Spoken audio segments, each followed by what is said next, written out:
PaulChelstad, Sioux City, at the Lutheran Hospital, which is now Unity Point, in front of the remaining smokestack. It's the only part of the building that's left.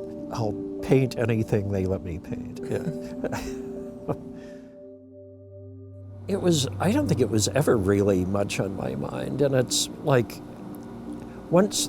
especially once the shots happened, which was like a year later at least, or 9 months later. But and I didn't worry about it at all after that. And I wore a mask.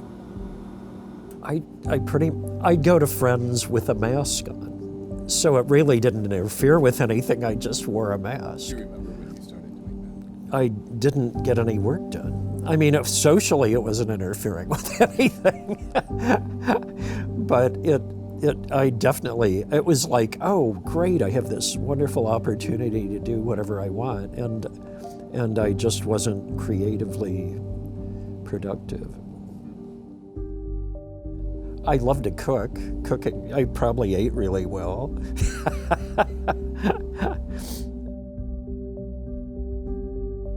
I think in '93, maybe, Dave started Saturday in the Park. But yeah, there are 2 water towers, the city's water supply. Junior high kids or something had hit it with really awful tagging. Talk about what a loss the art of writing is going to be. Graffiti's going nowhere, Anyway, so the first year I just did one face, it was all blue, and then I did the face of a blues singer woman from Kansas City.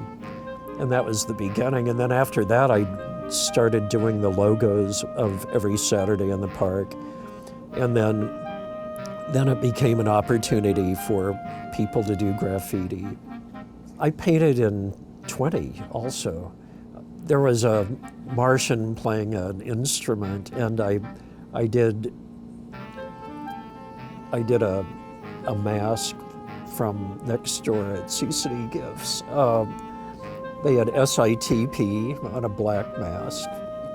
So I put a mask on the alien. It's a riot. I think it's still up there, I probably did it the day of, because I always am, painting the day of.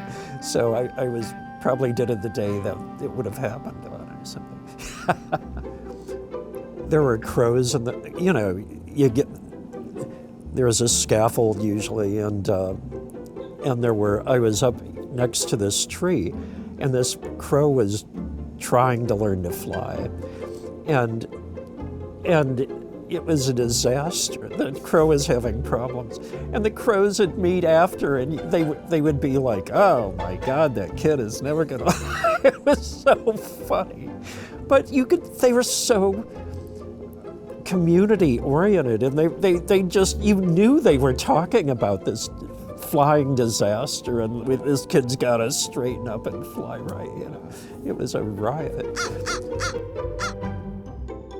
Support for Facing a Changed World, an oral history of the COVID-19 pandemic, comes from the Margaret Ann Martin Everest Foundation, the Kind World Foundation, Humanities Iowa, the Friends of Siouxland Public Media, and listeners like you.